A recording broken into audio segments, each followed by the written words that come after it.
मूकं करोति वाचालं पङ्गुं लङ्घयति गिरिं यत्कृपातमहं वन्दे श्रीगुरुं। नमो महावदन्याय कृष्णप्रेमप्रदायते कृष्णाय कृष्णचैतन्यनाम्ने गौरक्षिते वैराग्यविद्यानिजभक्तियोग शिक्षार्थमेक पुरुषपुराण श्रीकृष्ण चैतन्य शरीरधारी कृपाम्बुदीर्घस्वाहं प्रपद्ये। हे कृष्ण करुणा सिन्धो दीनबन्धो जगत्पति गोपेश गोपिका कान्त राधाकान्त नमो ब्रह्मण्यदेवाय गो ब्राह्मणाय च जगद्धिताय कृष्णाय गोविन्दाय नमो नमः। सप्तकञ्चन गौराङ्गी राधे वृन्दावनेश्वरी वृषभानुसुते देवी प्रणमामि हरिप्रिये। वृन्दायै तुलसीदेव्यै प्रियायै केशवस्य च कृष्णभक्तिप्रदे देवी सत्यवत्यै नमो नमः। नारायणं नमस्कृत्य नरं चैव नरोत्तमं देवीं सरस्वतीं व्यासं ततो जयमुदीरये। समाधिदेवं करुणानिदानं कमालवर्णं सुवितावतारम् अपार संसारसमुद्रसेतुं भजामहे भागवतस्वरूपम्। वंशाकल्पतरुभ्यश्च कृपा सिन्धुभ्य एव च पतितानां पावनेभ्यो वैष्णवेभ्यो नमो नमः। हरे कृष्ण कृष्ण कृष्ण हरे हरे हरे राम राम राम हरे हरे।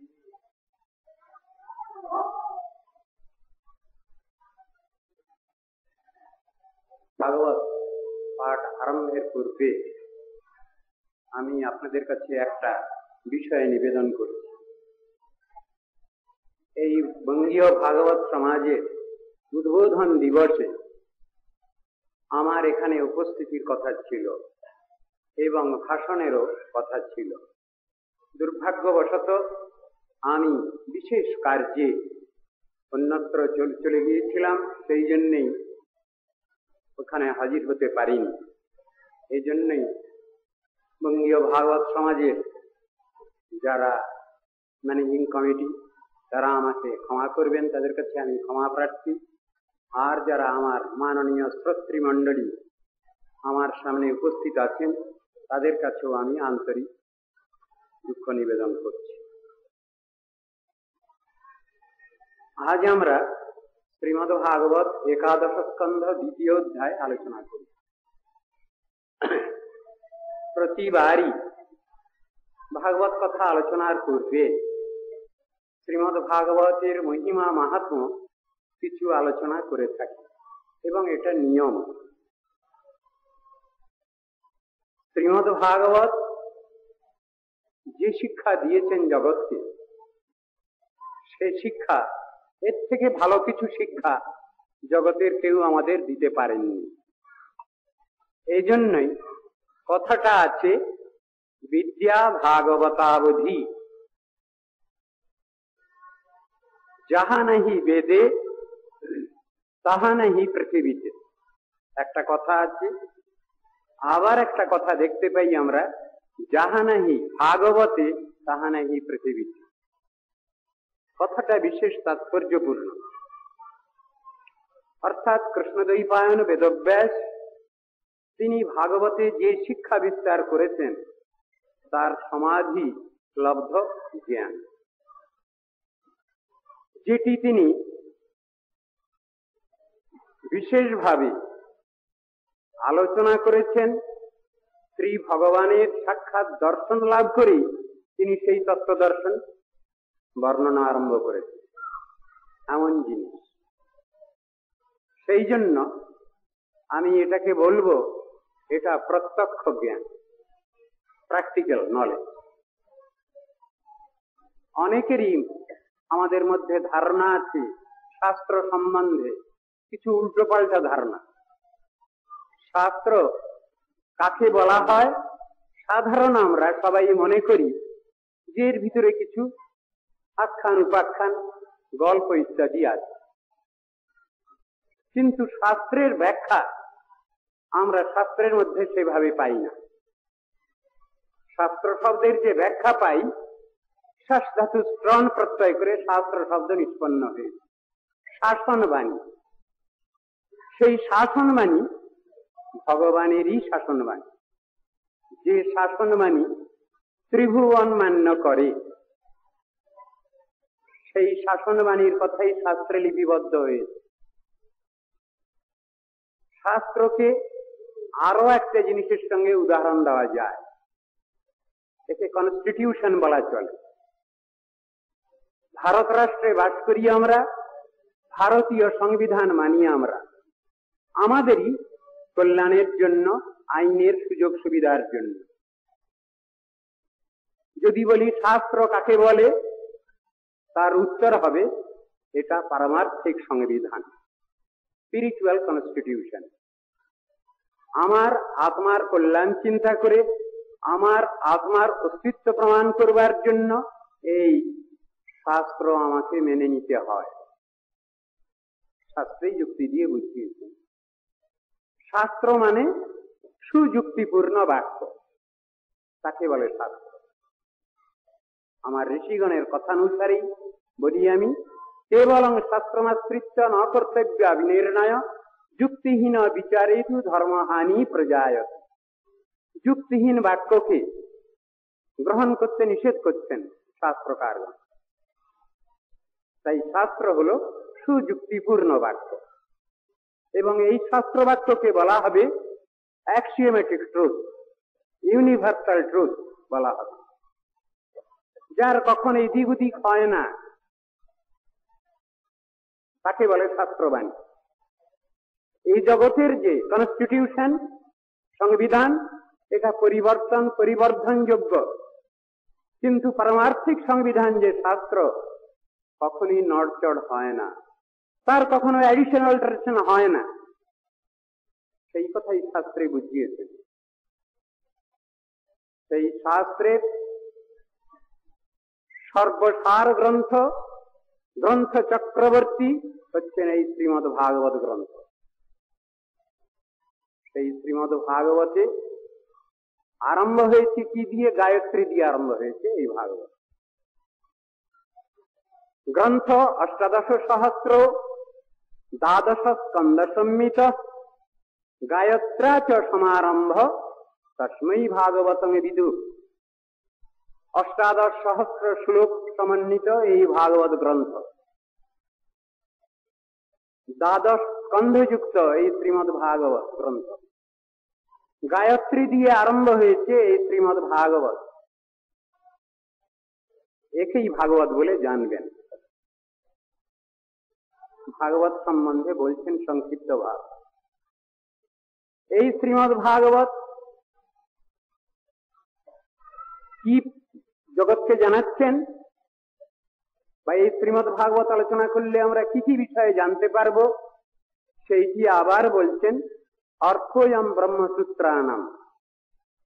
যদি আমরা বেদের অর্থ জানতে চাই, ব্রহ্মসূত্র বেদান্তের অর্থ জানতে চাই, তাহলে এই শ্রীমদ্ ভাগবত কথা আলোচনা করতে হবে। ভারতার্থ বিনির্ণয়। যদি মহাভারতের তাৎপর্য যদি জানতে চাই, তাহলে এই শ্রীমদ্ ভাগবত আলোচনা করতে হবে। আর যদি গায়ত্রীর অর্থ জানতে চাই, তাহলেও এই শ্রীমদ্ ভাগবত আলোচনা করতে হবে। বেদার্থ পরিবৃঞ্জিত, বেদের অর্থ নির্ণায়ক গ্রন্থ এই ভাগবত। অর্থাৎ একাধারে বেদ, বেদান্ত, উপনিষদ ইত্যাদি যত শাস্ত্র রয়েছে, সমস্ত শাস্ত্রের ব্যাখ্যা এই ভাগবতের মধ্যে আছে। এই জন্যই বলা হলো বিদ্যা ভাগবতাবধি।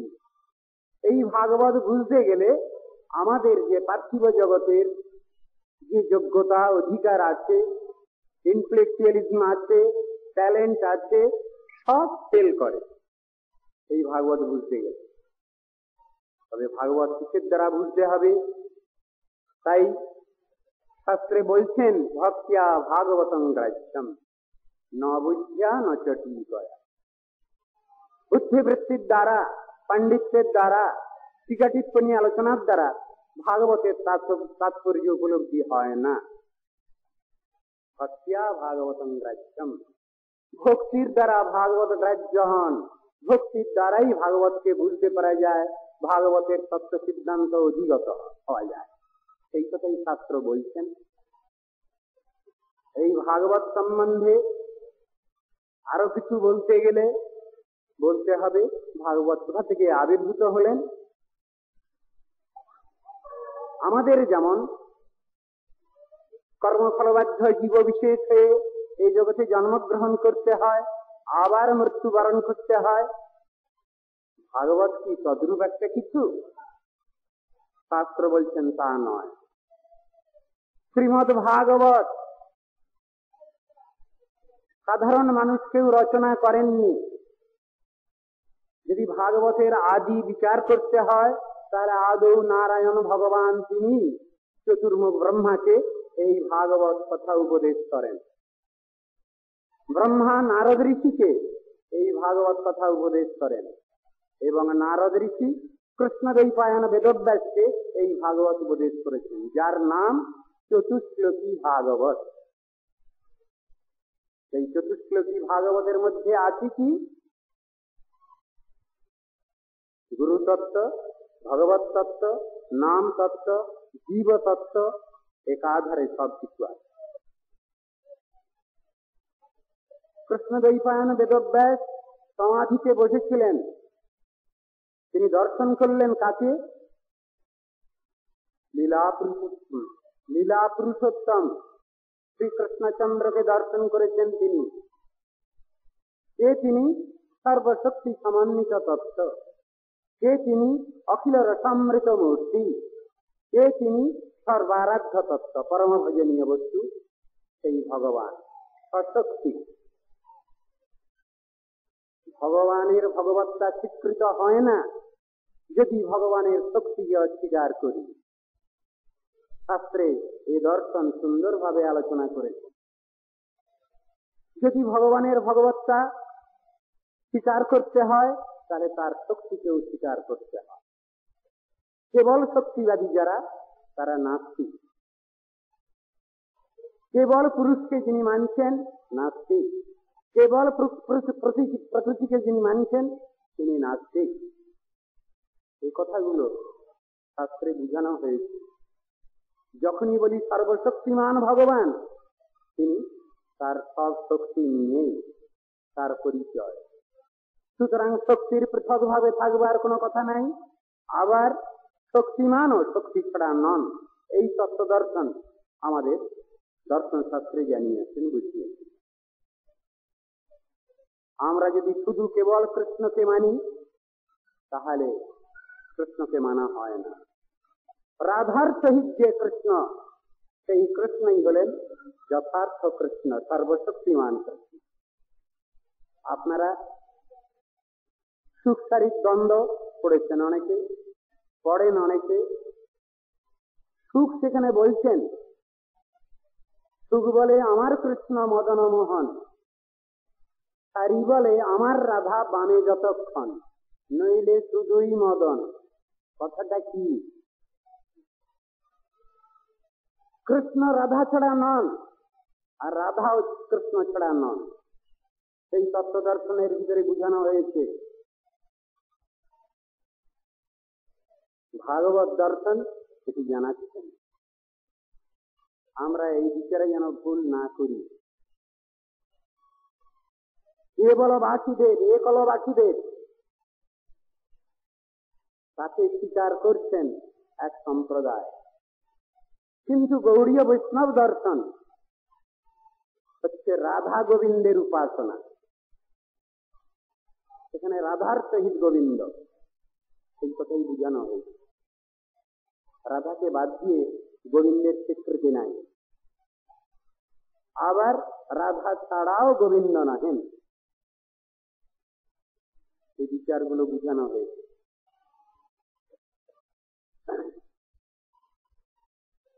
আমরা একাদশ স্কন্ধ আলোচনা করতে যাচ্ছি। একাদশ স্কন্ধ স্বয়ং ভগবানের ত্রিবিগ্রহ যেমন পূর্ণ অবয়ব বিশিষ্ট, তদ্রূপ এই শ্রীমদ্ ভাগবত শাস্ত্রে এটাও বর্ণনা করেছেন। এর ভিতরে কিছু কল্পনা নাই, কিছু প্রাকৃত জগতের কিছু কনকশন ফ্যাব্রিকেশন এর মধ্যে নাই, কল্পনার তুলি বুলানো হয়নি। এই শ্রীমদ্ ভাগবত শাব্দিক অবতার, শ্রী ভগবানের শাব্দিক অবতার। ভগবান যখন কৃষ্ণচন্দ্র এই জগৎ থেকে লীলা করে যখন চলে যাচ্ছেন তার বৈকুণ্ঠ ধামে, গোলক ধামে, সেই সময় তিনি রেখে গেছেন এই ভাগবত কথা। বর্ণনা আছে, কৃষ্ণ সভামোপগতি ধর্ম জ্ঞানাদিভি সহ কলৌ নষ্ট দৃশামেশ পুনা পুরাণার্কো ধুনোদিত। এই পুরাণ সূর্যকে রেখে গেছেন, ভাগবতকে রেখে গেছেন, তাকে জানবার বুঝবার উপায় ভগবান নিজেই করে গেলেন। ভগবানকে বুঝতে হবে এই কলিকালে, কিভাবে তাকে জানবো, কিভাবে তার সান্নিধ্য লাভ করব, কিভাবে তার কৃপা লাভ করব। বলছেন সেখানে শ্রী নামের আরাধনার দ্বারা সেই নামই পরব্রহ্ম ভগবানকে পেতে হবে। বিশেষ উপদেশ শাস্ত্রে অন্যান্য যুগের কথা অন্যরূপ, কিন্তু কলিকালে শ্রী নামেরই বিশেষ সমাদর। তৃতীয় অধ্যায়তো বিষ্ণুম ত্রেতায়াং যজতোমখৈ দ্বাপরে পরিচর্যায়াং কলৌ তৎপরিকীর্তনা। সত্য যুগে তপস্যার দ্বারা ভগবানকে লাভ করা যেত, ত্রেতা যুগে যাগ যজ্ঞের দ্বারা ভগবানকে লাভ করা যেত, দ্বাপর যুগে বিশেষভাবে পূজার্চনের দ্বারা ভগবানকে লাভ করা যেত, কিন্তু কলিযুগ নাম সংকীর্তনের দ্বারাই সেই ভগবানকে লাভ করবেন। সুতরাং নাম সংকীর্তনই হল ভগবানকে পাওয়ার একমাত্র উপযুক্ত মাধ্যম এই কলিকাল। ওই জন্যই হরের নাম হরের নাম হরের নামৈব কেবলম কলৌ নাস্তেব নাস্তেব নাস্তেব গতিরন্যথা। এই বাক্য বলা হয়েছে, ত্রিসত্য করে বলছেন, নাম ছাড়া গতি নাই, গতি নাই, গতি নাই, ত্রিসত্য করে বললেন।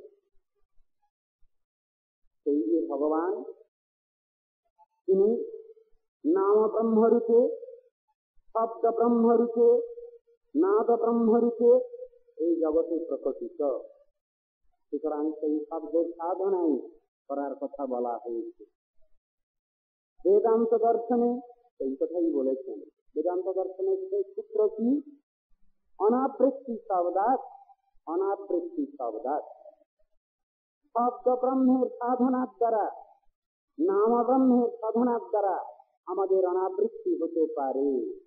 অনাবৃত্তি মানে এই জগতে আর আসতে হবে না, পুনর্জন্ম আমাদের হবে না।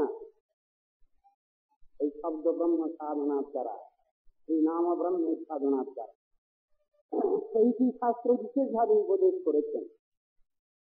সুতরাং নাম ছাড়া আমাদের গতি নাই।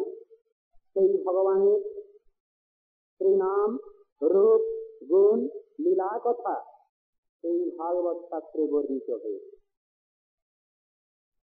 ভাগবতের মহিমা বলতে গিয়ে আরো অনেক সিদ্ধ মহাজনগণ তারা বলছেন যে গীতার বিচার যেখানে শেষ হয়েছে, ভাগবতের বিচার সেখানে আরম্ভ হয়েছে। একথাও আপনারা নিশ্চয়ই শুনেছেন। গীতার বিচার কোথায় শেষ হলো? আত্মসমর্পণ। অর্জুনকে উপলক্ষ করে জগৎজীবকে ভগবান শ্রীকৃষ্ণচন্দ্র শিক্ষা দিচ্ছেন, আত্মসমর্পণ করো, শরণাগত হও, তুমি শরণাগতি ছাড়া তোমার বাস্তব কল্যাণ নাই।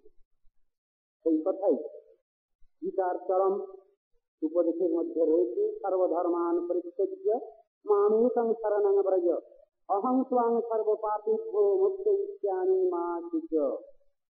সর্বধর্মান, সব ধর্ম ছাড়তে হবে, সে এবার কি কথা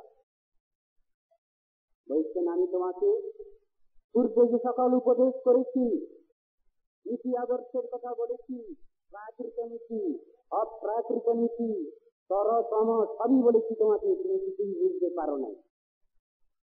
অর্জুন ভগবানের সখা, তিনি আবার বুঝতে পারেন নাই নীতি কথা।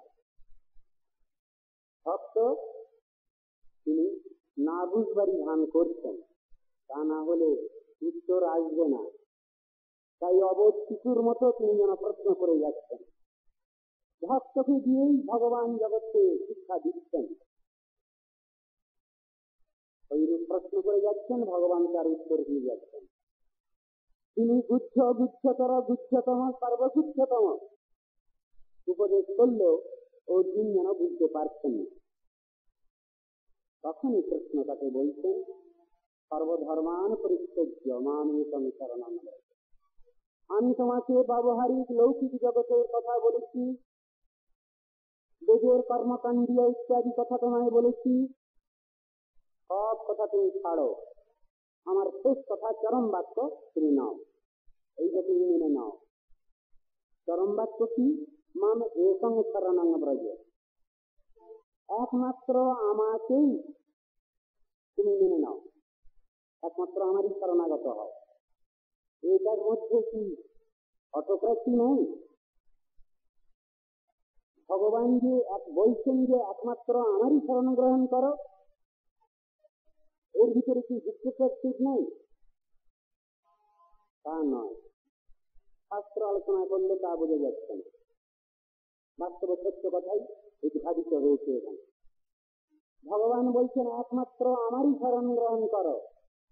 এই একমাত্র কথাটা মিথ্যার কথা, ঐকান্তিকতার কথা। এই মিথ্যা ঐকান্তিকতা যদি না থাকে আমাদের সাধন ভজনে, কখনো উন্নতি হতে পারে না, সাধনে সিদ্ধি লাভ হতে পারে না। সেই মিথ্যার কথা যেখানে শিক্ষা দিয়েছেন, একমাত্র ভগবান আমি, আমারই শরণাপন্ন হও। দায় দায়িত্ব সব নিয়ে নিচ্ছেন। তুমি যদি অন্য কিছু সব ছেড়ে দাও, তাহলে তোমার যদি কোনো দোষ ত্রুটি হয়, তার দায়িত্ব আমার থাকবে।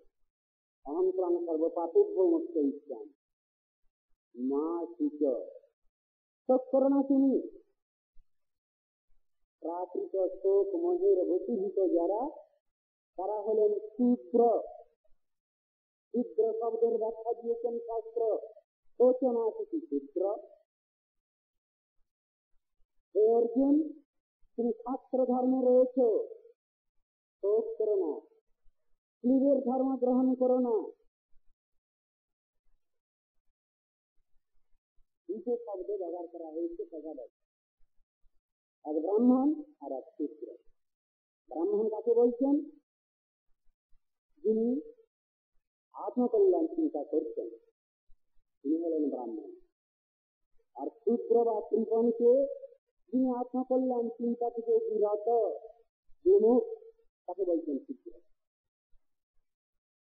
দায়িত্বটা ভগবান নিয়ে নিয়েছেন, তাকে শিক্ষা দিচ্ছেন, হে অর্জুন, আমাকে পূর্ণ শরণাগত না হলে, আমাকে পূর্ণ আত্মসমর্পণ না করলে আমি তোমার দায়িত্বটা নিতে পারি না। শিক্ষা দিয়ে দিয়েছি। অর্জুন শেষকালে হাত জোর করেছেন আবার, মোহ স্মৃতির লব্ধা তৎপ্রসাদান্মাচ্যুত শীত শীত সন্দেহ করিষ্যে বচনং তব। প্রতিজ্ঞা করিয়ে নিলেন, শরণাগতির কথা বললেন, আত্মসমর্পণের কথা বললেন। শ্রীমদ ভাগবত আরম্ভ হয়েছে এর পরের থেকে। কিভাবে এই আত্মসমর্পণ কত রকমের হতে পারে, কিভাবে হতে পারে, তারই আলোচনা ভাগবত থেকে আরম্ভ হয়েছে। শান্ত দাস্য স্বচ্ছ বাৎসল্য মধুর, এই পূর্ণ পঞ্চরসের মুখ্যরসের অধিদেবতা ভগবান শ্রীকৃষ্ণচন্দ্র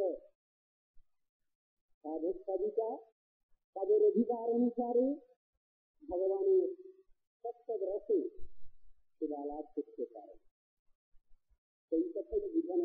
শ্রীমদ্ ভাগবত।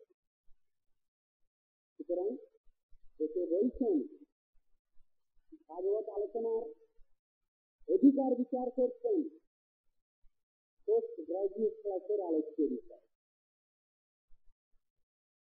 শ্রীমদ্ ভাগবত কথা আলোচনার ক্ষেত্রে বলছেন অধিকারী নির্ণয় করছেন পোস্ট গ্রাজুয়েট ক্লাসের আলোচ্য বিষয় এই ভাগবত। কিন্তু কিভাবে আমরা বুঝবো? প্রাকৃত জগতের মানুষ যত কিছু চিন্তা ভাবনা নিয়ে বেঁচে আছে, সেই প্রাকৃত চিন্তা নিয়ে কি আমরা কিছু বুঝবো না? শ্রদ্ধা, ভক্তি,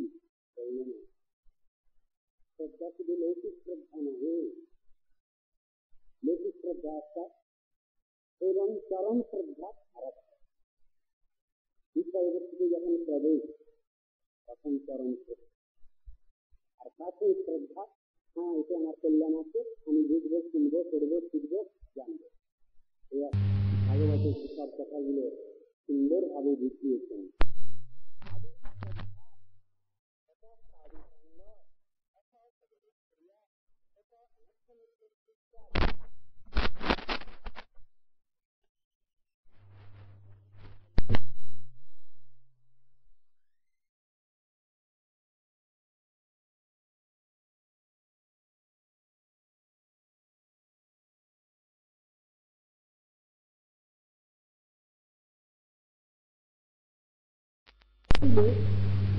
সর্বকর্মকৃত হয়। আপনারা চিন্তা করবেন শ্রদ্ধা শব্দটা কত বড় জিনিস। কৃষ্ণে ভক্তি করলে সর্বকর্মকৃত হয়। ভগবান শ্রীকৃষ্ণচন্দ্র যদি আমি ভক্তি করি তাহলে আমার সমস্ত অনুষ্ঠান হয়ে যাবে। এই শুদ্ধ বিশ্বাসের নাম শ্রদ্ধা। এদিকে করলে হবে না। প্রত্যেকটি দেবতা আছেন, কেউ অসন্তুষ্ট না হন, সেই জন্য সকলেরই পায়ে কুকুল চন্দন দিয়ে যাচ্ছি, এই জাতীয় ব্যাপার নয়। কৃষ্ণ ভক্তি করিলে সর্বকর্মকৃত হয়। ভগবানের ভক্তি করলেই আমার সমস্ত কর্ম অনুষ্ঠান হয়ে যাবে, আমার কোনোটা বাকি থাকবে না। ঠিক এই বিচারটা নিশ্চয়ই আপনারা পেয়েছেন। ব্রহ্মা একটা স্তব করেছেন, রবীন্দ্র স্তব তার মধ্যে আছে। যৎজনেন বিবুধা পিতরোর্পিতাশ্চ তুষ্টা ভবন্তি ঋষিভূতলোকপালা সর্বে গ্রহস্তরণিশোন পূজাদি মুখ্যা গোবিন্দম আদিপুরুষম তমহং ভজামি। যৎজনেন বিবুধা, যার পূজা করলে, যে ভগবানের পূজা করলে সমস্ত দেবদেবীর পূজা হয়ে যায়। পিতরোর্পিতাশ্চ, সমস্ত পিতৃপুরুষগণের তর্পণ হয়ে যায়। তুষ্টা ভবন্তি ঋষিভূত লোকপালা, ঋষিগণ, লোকপালগণ সবাই সন্তুষ্ট হন যে প্রভুর পূজা হলো। সর্বে গ্রহা কারণ সোম পূজাদি মুখ্যা, সমস্ত গ্রহ শান্তি হয়ে যায়। পৃথক পৃথক করে আর রাহু শনি কেতুর পূজা দিতে হয় না। সেই আদিদেব গোবিন্দ, তোমায় আমি পূজা করি, তোমায় আমি স্তব করি। ব্রহ্মাজি বলেছেন, কথাটা তিনি ভুল বলেননি, তত্ত্ব দর্শনটাই তিনি ব্যক্ত করেছেন। সুতরাং আমাদেরও বিচার কি? মূলত কিঞ্চিলে জল কথা পল্লবের বল, ফিরেবারই নহে কার্যকর। সেই উদাহরণ দিতে হবে। সুতরাং ওখানে যে ভগবান বলেছেন মান একই শরণং ব্রজ, এটা তিনি এক সেকেন্ড করে বলেননি, বাস্তব দর্শনে তিনি বলেছেন। সেই ভগবানের পূজা করলে, তাকে ভক্তি বিধান করলে নিখিল বিশ্ব সন্তুষ্ট হবে। সন্তুষ্টে জগৎ তুষ্টম প্রণীতে প্রণীতং জগৎ, এই কথাই অন্যত্র বোঝানো হয়েছে। সেই ভগবান সন্তুষ্ট হলে সবাই সন্তুষ্ট। আমরা শ্রীমদ্ ভাগবত একাদশ স্কন্ধ 2য় অধ্যায় আলোচনা আরম্ভ করি। এখানে পরীক্ষিত মহারাজ প্রশ্নকর্তা আর উত্তরদাতা হচ্ছেন সুখদেব গোস্বামী। শ্রীমদ ভাগবতের যে 3টি অধিবেশন হয়েছে আমি প্রায় প্রত্যেকবারই বলি, একটু একটু করে, এবার আর নাই বললাম। সুখদেব গোস্বামী পরীক্ষিত রাজার প্রশ্নের উত্তর দিয়ে যাচ্ছেন। সেই প্রসঙ্গে তিনি আরম্ভ করেছেন আলোচনা যে একদিন নারদ ঋষি তিনি দ্বারকাপুরীতে হাজির হয়েছেন এবং মাঝে মাঝে তিনি দ্বারকাপুরীতে যেতেন। সেই প্রসঙ্গটা এখানে আরম্ভ করেছেন সুখদেব গোস্বামী। ঋষিকৈবাদ গোবিন্দ বিজগুচ্চায়ং দ্বারাবচ্যাং কৃদেবঃ অবাচ্যিত নারদো অভিষ্ণন কৃষ্ণোপাসনা লালস। সুখদেব বলছেন, হে পরীক্ষিত রাজ, দেবর্ষি নারদ শ্রীকৃষ্ণের দর্শন লালসায় যদিও দুর্যরক্ষিত দ্বারকাপুরীতে প্রায় বাস করত। কথাটা এইভাবে আরম্ভ করেছেন তিনি।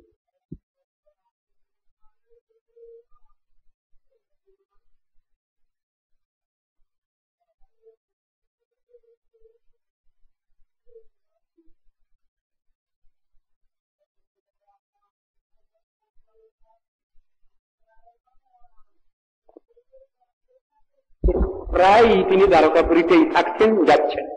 ব্যাপারটা কি?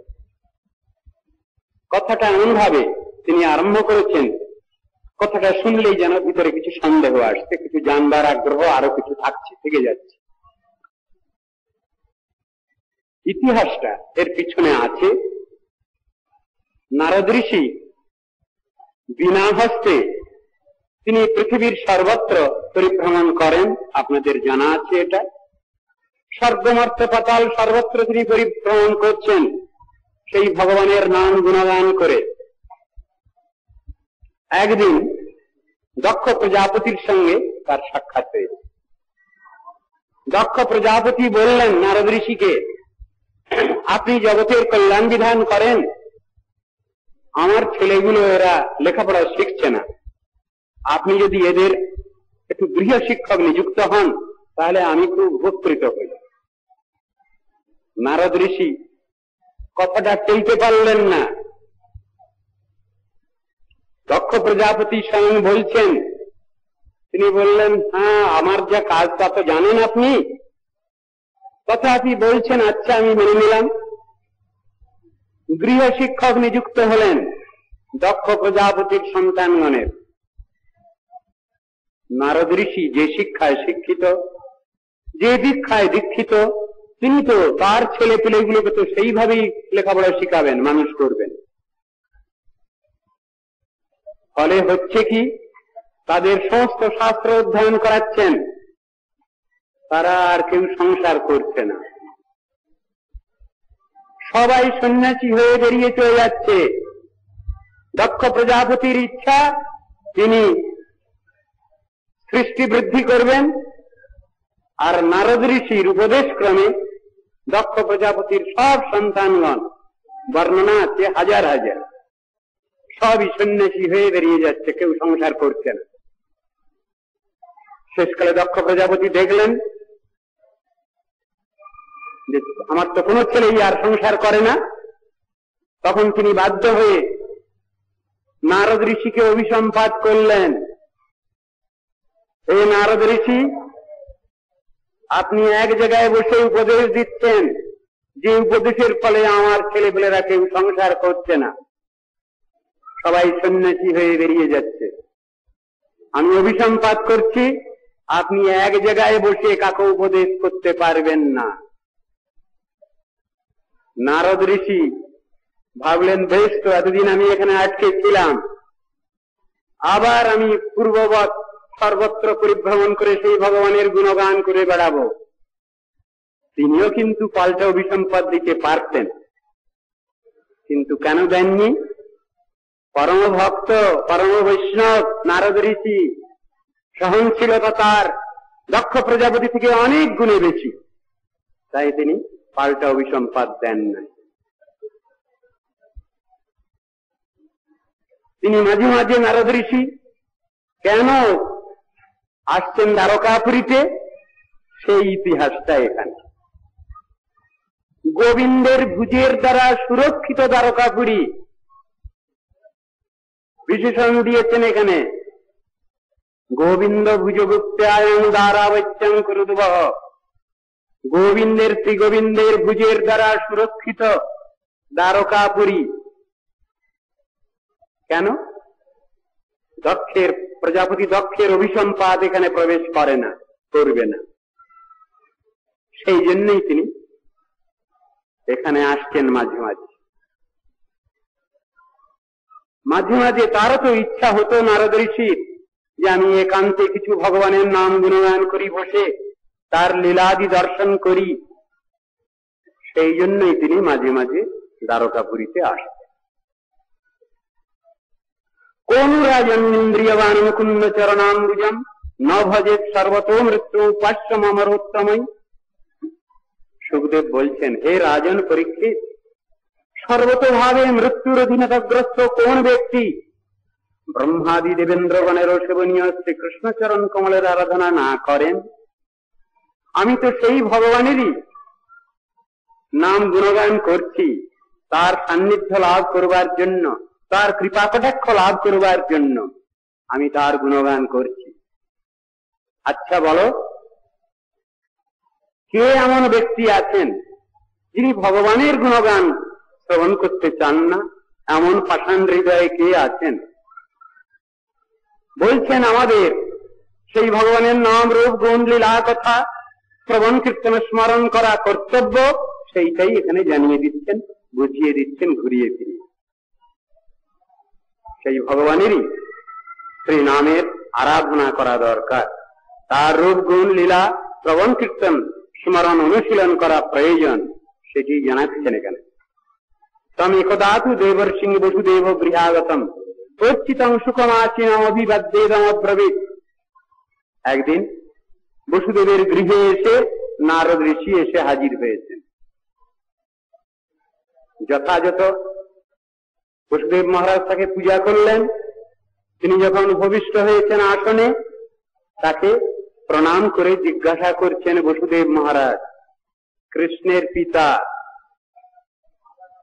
শ্রী বসুদেব উবাচ, ভগবান ভবতো যাত্রা স্বস্থয়ে সর্বদেহিনাম কৃপণানং যথা পিতৃরুত্তম শ্লোক বর্তমানাম। হে নারদ ঋষি, আপনি আমার ঘরে এসেছেন আজ। আপনার যে আগমন সর্বপ্রাণীর পক্ষেই মঙ্গলজনক, কল্যাণজনক। আপনাকে দেখে আমার কেমন আনন্দ হচ্ছে জানেন? কৃপণানং যথা পিতৃরুত্তম শ্লোক বর্তমানাম। বহু দূর দেশে,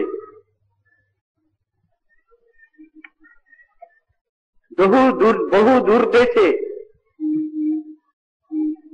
পিতা আছেন, ছেলে বাচ্চাটা রয়েছে বাড়িতে। বৎসরে একবার যখন সেই পিতা গৃহে ফিরে আসছেন, তখন সেই পিতাকে দেখে শিশু যেমন আনন্দিত হয়, আহ্লাদিত হয়, আজ নারদ ঋষি আপনাকে দর্শন করেও আমার তেমন আনন্দ হচ্ছে। আবার বলছেন, কৃপণগণের পক্ষে যেমন সাধুগণের আগমন মঙ্গলকর, আপনাকে দর্শন করে আমার তদ্রূপী আনন্দ হচ্ছে। এইখানে এই কৃপণ এবং সাধু দুটো শব্দ ব্যবহার হয়েছে। এখানেও ব্যাখ্যা দিচ্ছেন ওই একই রকম যা বললাম আগে। কৃপণ কে এখানে? যারা ভগবত তত্ত্বজ্ঞান লাভ করেন নাই, যারা ভগবত তত্ত্ব আলোচনা করেন না, আত্মতত্ত্ব আলোচনা যারা করেন না, তারাই হলেন কৃপণ। সেই কথা এখানে বুঝিয়েছে। তা তাদের পক্ষে যেমন ভক্তগণের গমনাগমন মঙ্গলকর, আপনিও এসেছেন আমার ঘরে, আমার গৃহ পবিত্র হয়েছে, গৃহ ধন্য হয়েছে, আমিও কৃতকৃতার্থ হয়েছি আপনাকে দর্শন করে। গঙ্গার পরশ হলে পশ্চাতে পাবন, দর্শনে পবিত্র করো এই তোমার গুণ।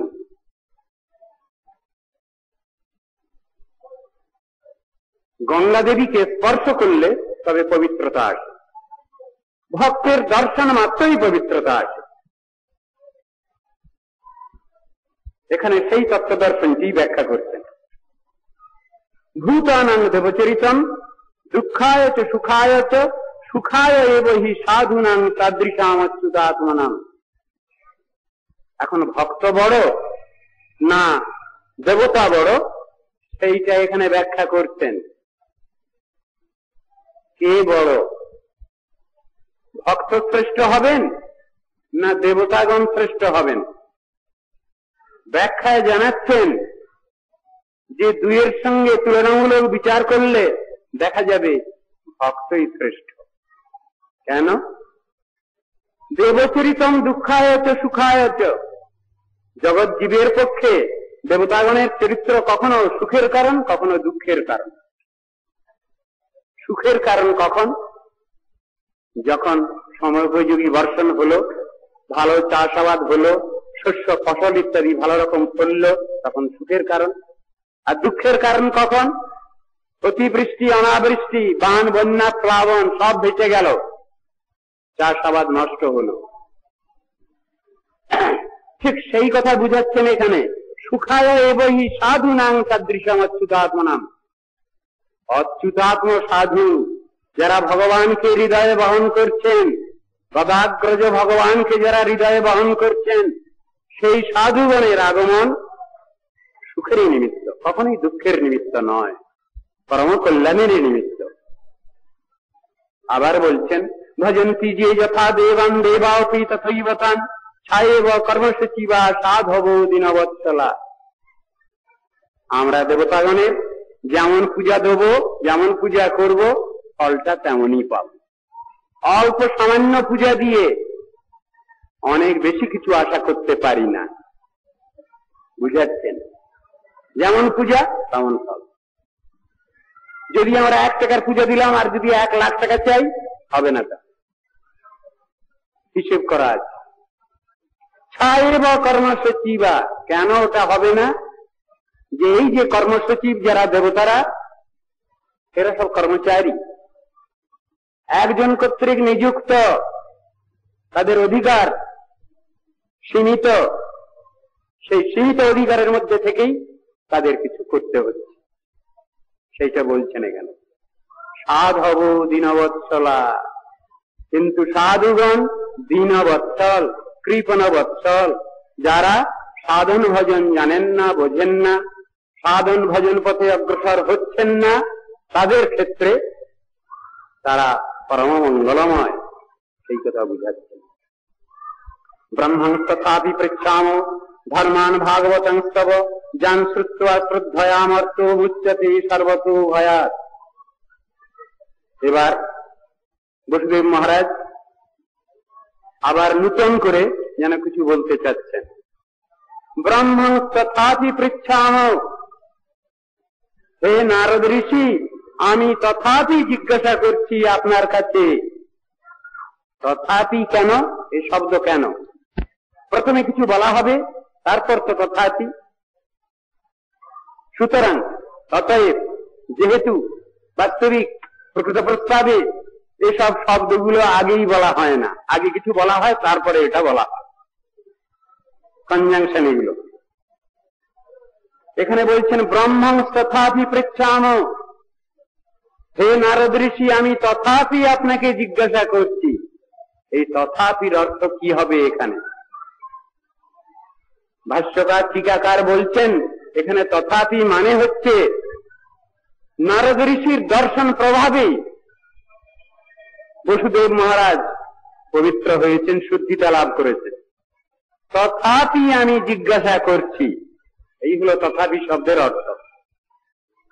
ভাগবত ধর্ম আমি শুনবো, জানবো, অন্য কোনো কিছু তিনি শুনবেন না, জানবেন না। ভাগবত ধর্মই তিনি শুনতে চান, জানতে চান। এই যে প্রশ্ন, এই প্রশ্নকে বলা হবে সাজেস্টিভ কোশ্চেন বলা হবে। নিজে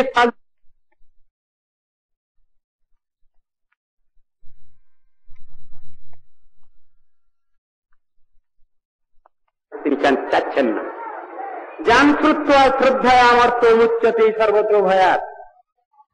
যে ভাগবত ধর্মের কথা শ্রদ্ধাপূর্বক শ্রবণ করলে মুচ্যতে সর্বত্র ভয়াৎ,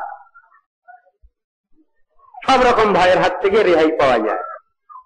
সব থেকে বড় ভয় যেটা, তার হাত থেকে রেহাই পাওয়া যায়। সব থেকে বড় ভয়টা কি হবে? নিশ্চয়ই মৃত্যু ভয়। মৃত্যু ভয় থেকে আর বড় ভয় এই পৃথিবীতে নাই আর কিছু। মৃত্যু ভয়ের কথা এখানে বলছে। অর্থাৎ ভগবত কথা আলোচনা করলে, শ্রী ভগবানের নাম রূপ গুণ লীলা কথা শ্রবণ কীর্তন স্মরণ করলে, সাধন করলে মানুষ মৃত্যুকেও জয় করতে পারেন, সেই কথা এখানে বলছে। তিনি মৃত্যুঞ্জয় হতে পারেন। তার ক্ষুধা তৃষ্ণা সব চলে যেতে পারে, নিদ্রা চলে যেতে পারে, সবকিছু। এই জগতেই দেখা যায় যে জিনিসে মানুষের যত বেশি আসক্তি, সেই আসক্তির বস্তু পেলে সে সারা রাত ঘুমোয় না। একটা নভেল নাটক হলে সারা রাত কাটিয়ে দিচ্ছেন কেউ পড়ে পড়ে, কোন ভালো ড্রামা হচ্ছে দেখতে দেখতে রাত কাটিয়ে দিচ্ছেন। ঠিক তদ্রূপ ভগবত কথার এমন একটা অনুবাদিনী শক্তি আছে, ক্ষমতা আছে, যে তাকে ক্ষুধা তৃষ্ণা ছাড়িয়ে দিতে পারে। মহারাজ পরীক্ষিত তার নিদর্শন। তিনি 7 দিনে গঙ্গা তীরে প্রায় প্রবেশনে থেকে এই ভগবত কথা শ্রবণ করছিলেন। তার ভিতরে তো আর খাওয়া দাওয়া ছিল না, নিদ্রা ছিল না, সবকিছু পরিবর্জন করেই তো তিনি শুনছিলেন। তিনি তো উদাহরণ, শ্রেষ্ঠ উদাহরণ, সাক্ষাৎ উদাহরণ পরীক্ষিত রাজ। তাই বলছেন যে ধর্ম কথা, যে ভাগবত কথা, যে ভগবানের লীলা কথা গুণানুবাদ অনুশীলন করলে মানুষ সব থেকে শ্রেষ্ঠ ভয়, যে মৃত্যু ভয়, তাকেও জয় করতে পারেন। আমাকে সেই সনাতন ধর্ম, ভাগবত ধর্ম, আত্মধর্ম আমায় দয়া করে উপদেশ করুন, অনুরোধ করছেন। অহং কিলপুরানন্তং পদার্থ ভুবি মুক্তিদম অপূজয়ন নমুক্ষায় মোহিত দেব মায়া। বসুদেব মহারাজ, যিনি কৃষ্ণের পিতা, তিনি আবার দৈন্য করে কি বলছেন দেখুন। এই দৈন্য, এর ভিতরেও শিক্ষা রয়েছে। স্বয়ং ভগবানের পিতা হয়েও তার মধ্যে কোনো অহংকার নাই, যে স্বয়ং আমি ভগবানকে পুত্র রূপে পেয়েছি, সে অহংকার তিনি করছেন না। তিনি কি প্রশ্ন রাখছেন? আমি পূর্বে ভগবানকে পুত্র রূপে পাওয়ার জন্য আরাধনা করেছিলাম, কিন্তু মুক্তি কামনায় তার আরাধনা করি নাই। বোধ হয় আমার ওইরূপ প্রার্থনা করা ভুল হয়েছে, যেহেতু আমি আত্মকল্যাণ চিন্তা করতে ভুলে গেছি। স্বয়ং বসুদেবের প্রশ্ন। ভগবত ভক্তি লাভ করলে চিত্ত সরল হয়, সহজ হয়, সরস হয়, সেই কথা এখানে বুঝাচ্ছেন। বসুদেব মহারাজ বলছেন যে ভগবত ভজন আমি করতে পারি নাই, আমার গোনা দিন ফুরিয়ে আসছে, বৃথা আমি সময় নষ্ট করে ফেলেছি। তাই ব্যবস্থা চাইছেন নারদ ঋষির কাছে। তার নিজে অনুভব করা যে দুঃখ, সেই দুঃখের কথা সেখানে বলছেন নারদ ঋষিকে। আমি পূর্বজন্মে ভগবান বিষ্ণুর মায়ায় বিমোহিত হয়ে ভূতলে সন্তান কামনায় তার আরাধনা করেছিলাম, কিন্তু মুক্তি কামনায় তার আরাধনা করি নাই। বোধ হয় এটা ভুল হয়েছে আমার। সুখদেব বলছেন, রাজন্যেবং কৃত প্রশ্ন বসুদেবেন ধীমতা প্রীতমাহ দেবর্ষের হরে সংস্মরিত গুণই। সুখদেব বলছেন, হে রাজন, বিবেকী বসুদেবের এইরূপ প্রশ্নে ভগবান শ্রীহরির বর্ণনীয় গুণ সময়ের স্মরণ হয়। দেবর্ষি নারদ অত্যন্ত প্রীত হয়ে বলতে লাগলেন। প্রশ্নটা যিনি যে চিন্তা ভাবনা নিয়ে থাকেন, তার কাছে যদি তদুচিত প্রশ্ন আসে, খুবই আনন্দের বিষয়। নারদ ঋষি যে চিন্তা ভাবনা করেন, সবসময় ভগবানের চিন্তা ভাবনায় রত থাকেন তিনি, তার কাছে প্রশ্ন এসছে ওই জাতীয়, আত্মকল্যাণ পর জিজ্ঞাসা এসেছে তার কাছে, সুতরাং তিনি তো আনন্দিত হবেনি, স্বাভাবিক। তাই বলছেন তিনি খুব প্রীত হয়ে বলতে লাগলেন নারদ ঋষি, नारद उवाच षण्मग एकं भवसितं भवता शास्त्रकर्षव यत्पृच्छसे भागवतं धर्मांस्तं विश्वभावनान्। हे যাদববর, যেহেতু আপনি বিশ্ব বিশোধন ভাগবত ধর্ম বিষয়ে প্রশ্ন করছেন, সেই জন্য আপনার সংকল্প অতিশয় উত্তম বলেই আমি মনে করি। ভগবানের সম্বন্ধে প্রশ্ন করেছেন, তার তত্ত্ব দর্শন আপনি জানবেন, শিখবেন, বুঝবেন বলে প্রশ্ন রেখেছেন। এর থেকে ভালো প্রশ্ন আর হতে পারে না, সর্বশ্রেষ্ঠ প্রশ্ন হয়েছে। তাই প্রশ্নকর্তার প্রশংসা করছেন এবং প্রশ্নেরও প্রশংসা করছেন। বক্তা শ্রোতা উভয়েই কল্যাণ লাভ করেন ভগবত কথা আলোচনা করি। শ্রুত অনুপঠিতধ্যাত আদৃত বা অনুমোদিত সদ্য পুনাতি সদ্ধর্ম দেব বিশ্বদ্রোহী। সংক্ষিপ্ত ভাবে নারদ ঋষি বলছেন সনাতন ধর্মের কথা। এই ভাগবত ধর্মের শ্রবণ, শ্রবণান্তর সময় পঠন, ধ্যান, সমাদর, অনুমোদন যদি কেউ করেন তাহলে তার কল্যাণ লাভ হবে। সদ্য পুনাতি সদ্ধর্ম, তাহলে এই ভাগবত ধর্ম, আত্মধর্ম, সনাতন ধর্ম তাকে পবিত্র করে। বললেন শুধু এই কয়েকজনকে করবেন, আর কাউকে করবেন না। দেব বিশ্বদ্রোহী, যদি কেউ দেবদ্রোহী হন, যদি কেউ বিশ্বদ্রোহী হন, তাহলে এই ভাগবত ধর্ম তাকে পবিত্র করবেন, তারও কল্যাণ চিন্তা করে থাকেন। একটা কথা প্রসঙ্গক্রমে আলোচনা করতে ইচ্ছা হচ্ছে, যদিও সময় কম আমার। গীতার মধ্যে ভগবান কর্ম, জ্ঞান, ভক্তি ইত্যাদির উপদেশ করেছেন। কর্মের উপদেশ যেখানে করছেন, সেই চ্যাপ্টারের মধ্যে আপনারা একটা জায়গায় লক্ষ্য করেছেন, একটি শ্লোক আছে, ন বুদ্ধি বেদং জনায়েত অজ্ঞানাং কর্মসঙ্গিনাম যোষায়েত সর্বকর্মাণি বিদ্বান যুক্ত সমাচরণ। ন বুদ্ধি বেদং জনায়েত, অজ্ঞান কর্মসঙ্গীগণের বুদ্ধিভেদ করো না। কেন এই কথা বলছেন কৃষ্ণ? কারণটা কি? সেখানে বলছেন একজন কর্মী, তিনি যদি জ্ঞানের উপদেশ ঠিক মতো বুঝতে না পারেন, যোগের উপদেশ ঠিক মতো বুঝতে না পারেন, তাহলে তিনি যেটুকু কর্মাচরণ করছিলেন ওটাও ছেড়ে দেবেন তিনি। সেইটা লক্ষ্য করেই কৃষ্ণ এখানে বলছেন ন বুদ্ধি বেদং জনায়েত অজ্ঞানাং কর্মসঙ্গিনা। অজ্ঞান কর্মসঙ্গী ও যা করছে, যেটুকু করছে ওকে করতে দাও। যদি বলা এর থেকে আরো ভালো আছে, আরো ভালো আছে বলতে গেলে ও সবই হারিয়ে ফেলবে, খেই হারিয়ে ফেলবে। তখন যেটুকু করছিল ওটুকু বাদ দেবে। কর্ম উপদেশের বেলায় এই কথা রয়েছে, কিন্তু যেখানে ভক্তি উপদেশের কথা এসছে সেখানে কোনো নিষেধনামা জারি করা হয়নি। ভক্তি উপদেশ যে কোনো সময়ে, যে কোনো অবস্থায়, যে কোনো অধিকারী ব্যক্তিকে ভক্তি উপদেশ করা চলবে, এটাও শাস্ত্রেরই কথা। দয়া পরম কল্যাণ পুণ্য শ্রবণ কীর্তন স্মারিত ভগবান দেব নারায়ণ মম। সম্প্রতি আপনার প্রশ্ন হেতু আমার হৃদয়ে পূর্ণ শ্রবণ কীর্তনশীল পরম মঙ্গলময় ভগবান নারায়ণের স্মৃতি সমবেত হয়, আমি তার অনুগ্রহ বলেই মনে করছি। নারদ ঋষি বলছেন ভগবান আমাকে নিশ্চয়ই বিশেষ কৃপা করেছেন। নারদ ঋষি বলছেন কেন না, তা না হলে আপনি ভগবান সম্বন্ধে এইরূপ প্রশ্ন করবেন কেন?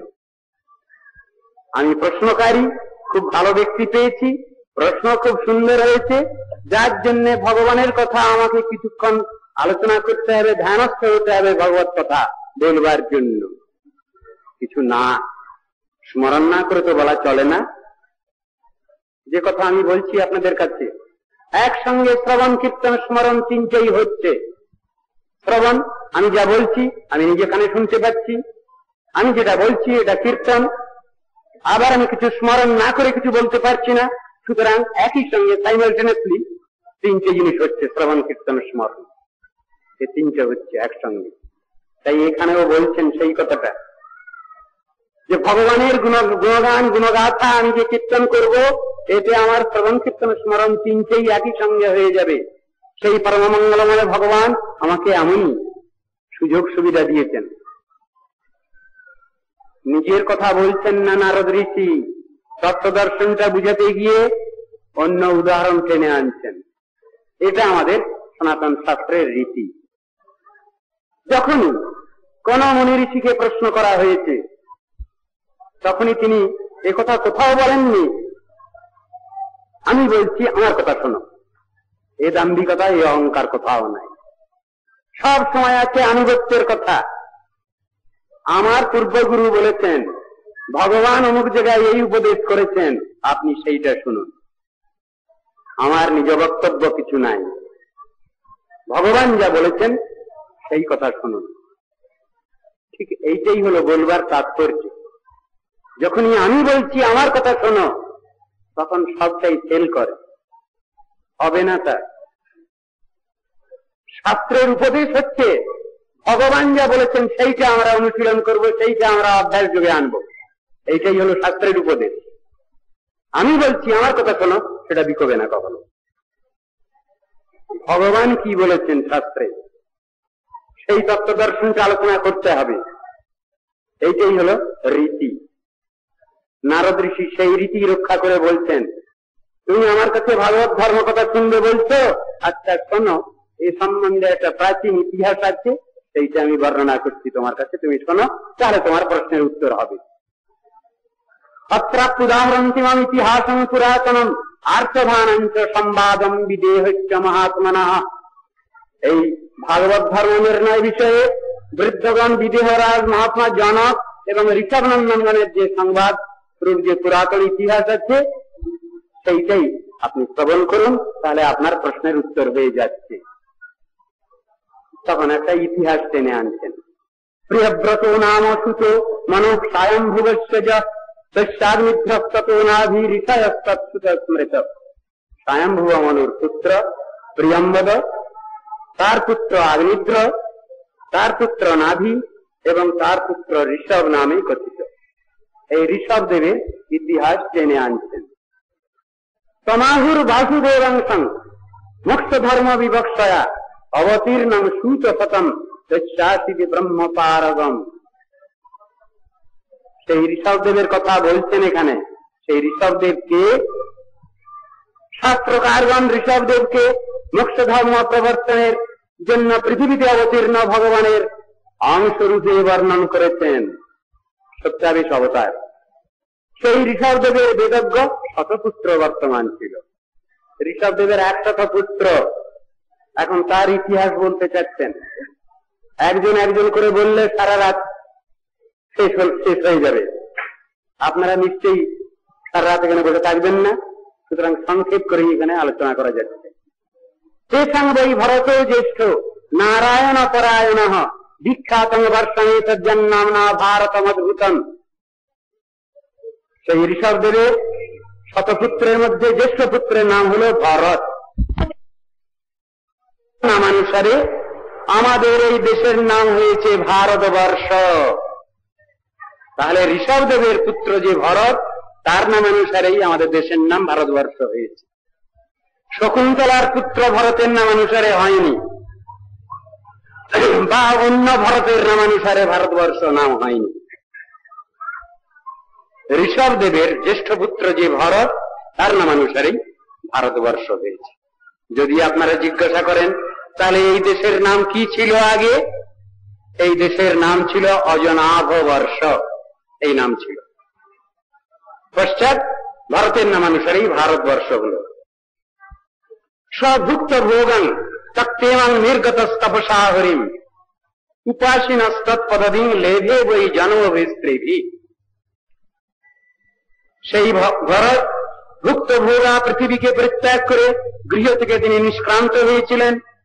তপবলে শ্রীহরির আরাধনা সহকারে তিনি 3 জন্মে ভগবানকে লাভ করেছিলেন। 3 জন্মে ভগবানকে লাভ করার উদাহরণ এখানে পাওয়া যাচ্ছে। 3 জন্মটা কি? তার প্রথম জন্ম হলো ক্ষত্রিয় জন্ম, দ্বিতীয় জন্ম হলো হরিণ জন্ম, তৃতীয় জন্ম হলো ব্রাহ্মণ কুলে জন্মগ্রহণ করলেন। এই 3 জন্ম ইতিহাস আপনাদের জানা আছে এখানে, তাই আমি আর ওটা আর বলতে চাচ্ছি না। প্রথম জন্মে পঞ্চাশোর্ধ্বং মনং ব্রজে, শাস্ত্রে নিয়ম আছে, স্মৃতি শাস্ত্রে, সেই অনুসারে তিনি তপস্যা করতে বেরিয়ে এসেছেন। তমসা নদীর তীরে তিনি সাধন ভজন করছিলেন, তপস্যা করছিলেন। আসন্ন প্রসবা একটা মৃগী তাকে তাড়া করল বাঘ। প্রাণ ভয়ে ভীত হয়ে এসে তমসা নদীতে ঝাঁপ দিল। বাচ্চাটা সেইখানে প্রসূত হয়েছে, হরিণী ভেসে ভেসে চলে গেল। ভরত মহারাজ তার আসন থেকে উঠে এসে তিনিও নদীতে ঝাঁপ দিয়ে ওই হরিণ শিশুকে তুলে নিয়ে এলেন, তার আশ্রমে লালন পালন করতে লাগলেন। বড় মায়া বসে গেল। তারপরে ভরতরাজের প্রায় শেষ সময় উপস্থিত। তখন তিনি ভগবানকে কি চিন্তা করবেন, ওই মৃগ শিশুর চিন্তা করতে লাগলেন। জং জং বাপি স্মরণ ভাবং তজত্তন্তে কলেবরম তং তমেবৈতি কৌন্তেয় সদা তদ্ভাব ভাবিত। মানুষ মরবার সময় যে যে চিন্তা নিয়ে মরে, সেই অনুসারেই তাকে জন্মগ্রহণ করতে হয়। অন্তকালে চ মামেব স্মরণ মুক্তা কলেবরম যা প্রজাতি তজন্দেয়ং সজাতি পরমাঙ্গতিম, এটা রয়েছে। যদি আমরা অন্তিম কালে, প্রয়াণ কালে যদি ভগবানের চিন্তা ভাবনা নিয়ে যদি মরতে পারি, তাহলে তত্ত্বভাব প্রাপ্ত হব। গীতায় বলছেন এটা, বহুতর শাস্ত্র এই উক্তি রয়েছে। তাই মহারাজ ভরত তিনি মৃগ শিশুর চিন্তা করতে করতে তিনি মৃগ হয়ে জন্মগ্রহণ করলেন, দ্বিতীয় জন্ম। কিন্তু তিনি জাতিশ্বর ছিলেন। পূর্বজন্মে কি অন্যায় করেছেন, তিনি ভগবানের সাধন ভজন করতে গিয়ে মৃগ শিশুর চিন্তায় পড়েছেন, তার মনে ছিল। তাই তিনি অন্য মৃগ শিশুর সঙ্গে মেশেননি। তিনি ঋষিগণের আশ্রমেই পড়ে থাকতেন, সেখানে তারা এক মুষ্টি যা দিত সেইটা নিয়েই তিনি সন্তুষ্ট হয়ে সেখানে পড়ে থাকতেন। এইভাবে তার মৃগ জন্ম গেছে। পরে তিনি ব্রাহ্মণ কুলে এসে আবার জন্মগ্রহণ করেছেন।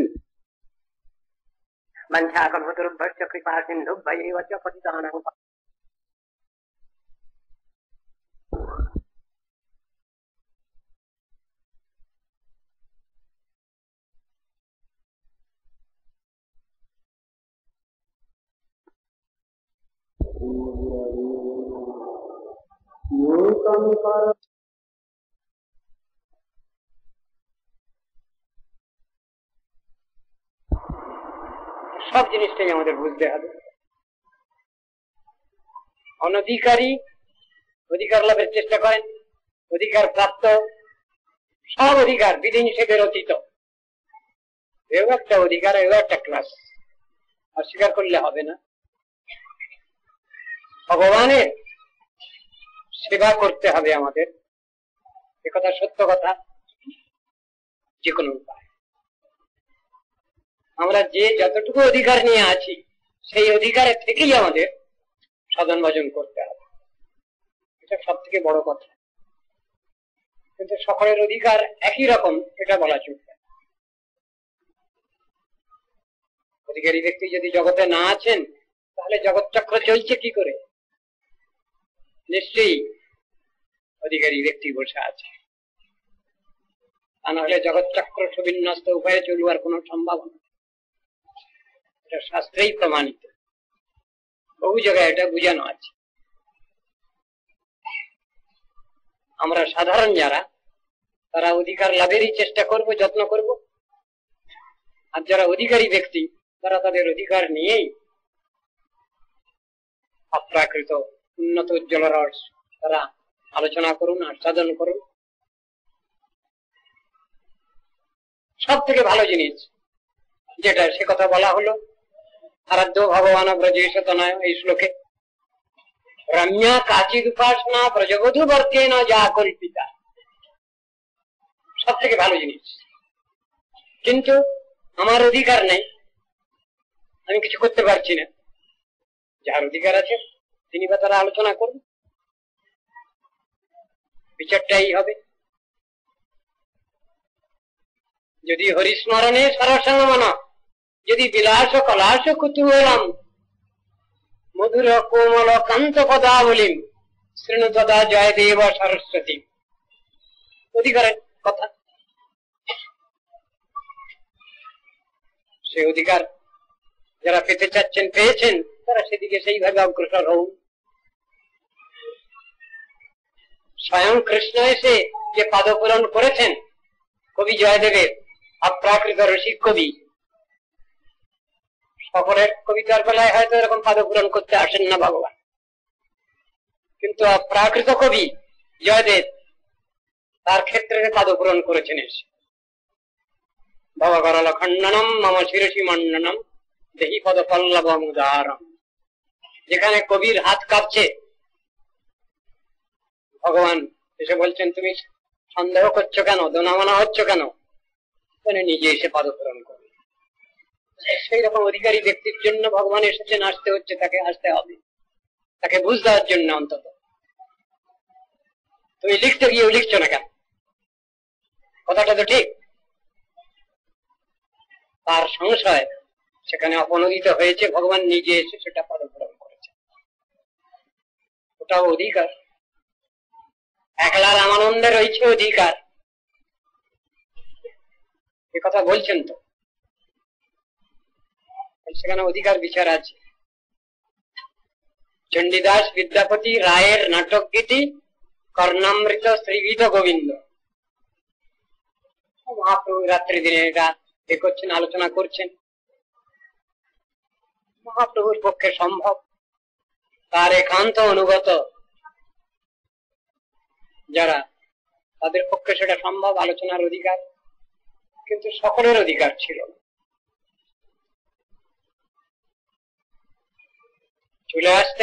চলে আসছেন সংসার ছেড়ে, আবার তাকে ফেরত পাঠাচ্ছেন ভগবান।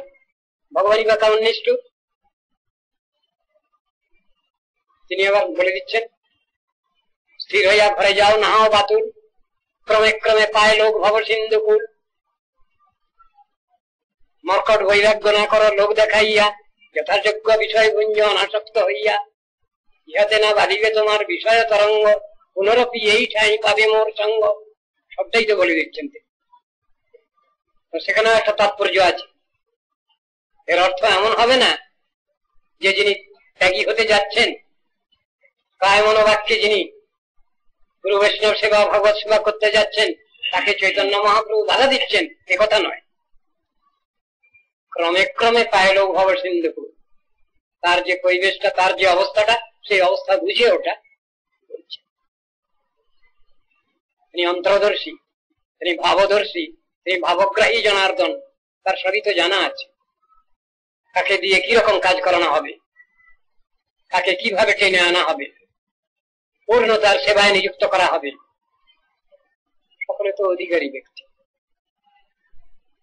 চৈতন্য মহাপ্রভু চৈতন্য লীলায় যারা এসেছেন, তার পরিকর সবই তো দেখতে পাচ্ছি। গৌর গ্রন্থ দীপিকায় তার সব কৃষ্ণ লীলার লোক, সব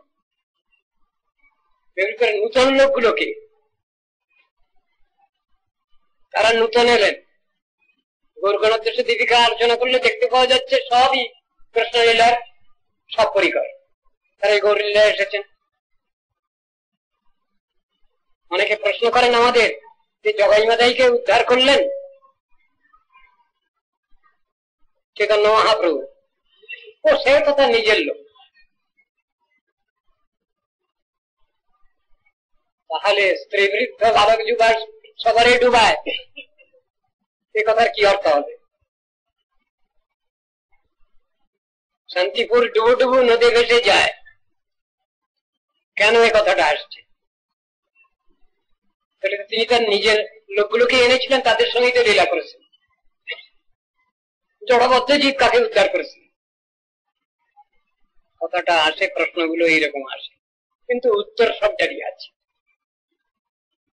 উত্তর সবটারই আছে। ভগবান যে তত্ত্ব দর্শন প্রচার করবেন জগতে, তার নিজের লোককে দিয়ে ছাড়া অন্য লোককে দিয়ে হয় না, হবে না। ঘরের লোককে দিয়েই ওগুলো শিক্ষা দিতে হয়, এ কথা বলা আছে। ফরেন এলিমেন্ট দিয়ে শিক্ষা দেওয়া যাবে, নিজের ঘরের লোককে দিয়েই পাঠ প্লে করাচ্ছে। কেন অর্জুনের প্রশ্ন, কেন অর্জুনের সংসার? তিনি তার সখা, সে ঐশ্বর্য মার্গীয় সেবক হন আর মাধুর্য মার গিয়েছিল এখন সখা তো নিজের লোক, ঘরের লোক, খাস কামরার লোক, তাকে দিয়েই জগৎকে শিক্ষা দিতে হচ্ছে। বাইরের লোক ফরেন এলিমেন্ট দিয়ে শিক্ষা দেওয়া যায়, বিষদৃশ্য হয়ে যাবে, বিরস হয়ে যাবে। সেই জন্য কথাগুলো এসেছে। আমিও কিছু অনধিকার চর্চা করে ফেললাম, আপনারা সবাই ক্ষমা করবেন আমাকে।